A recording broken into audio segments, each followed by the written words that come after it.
Hello everyone, this is Dr. Prerna working as an orthodontist at Dr. Sachin Mittal's Advanced Dentistry. इस video में हम बात करेंगे गम disease के बारे में।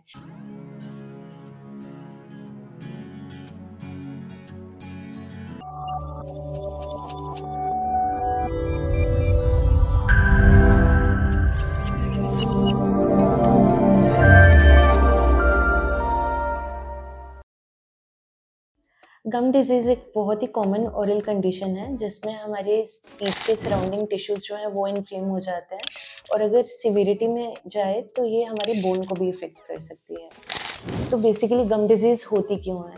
पहला इसका मोस्ट कॉमन रीज़न हो सकता है पुअर ओरल हाइजीन। अगर हम अपना हाइजीन प्रॉपर्ली मेंटेन नहीं कर पा रहे हैं तो हमारे टीथ के अराउंड प्लाक एक्यूमुलेट होना स्टार्ट हो जाता है जो इवेंचुअली हमारे गम्स में ब्लीडिंग या रेडिशनेस कोज कर सकता है।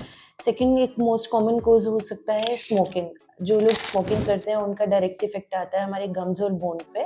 थर्ड कॉमन कोज आ सकता है डायबिटीज़ और genetic factor as well. And fourth reason gum disease का हो सकता है विटामिन सी डेफिशिएंसी। तो गम डिजीज़ के मोस्ट कॉमनली सिम्टम्स जो हम देख सकते हैं हमारे माउथ में वो होते हैं swollen gums, receding gums. Receding gums means जो गम्स हैं वो अपने लेवल से काफ़ी नीचे आ चुके होते हैं।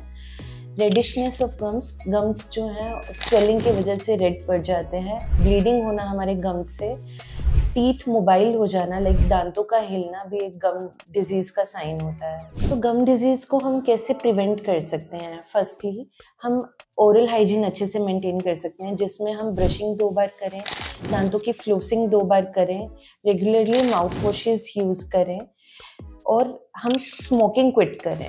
सेकेंडली हम रेगुलर डेंटल चेकअप्स पे ऑफ करते रहें अपने डेंटिस्ट को सो दैट अगर ऐसा कोई इनिशियल बिगिनिंग स्टेज आ रहा है तो हम उसको वहीं पे स्टॉप कर सकें। सो अगर आपको भी लगता है कि इन कुछ फैक्टर्स में से आप कोरिलेट कर पा रहे हैं गम डिजीज़ के लिए तो आपको इसके ट्रीटमेंट के लिए क्या करना चाहिए? एक तो आपको आपके डेंटिस्ट के पास विजिट करना चाहिए।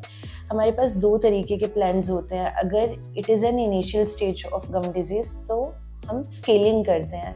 अदरवाइज अगर ये प्रोग्रेस कर चुका है हमारे बोन लेवल तक तो हमें सर्जिकल पार्ट से इसको करेक्ट करना पड़ता है। और अगर आपकी कोई क्वेरीज हैं गम डिजीज़ को लेके तो आप कमेंट सेक्शन में अपना क्वेश्चन ड्रॉप कर सकते हैं। Thank you for watching.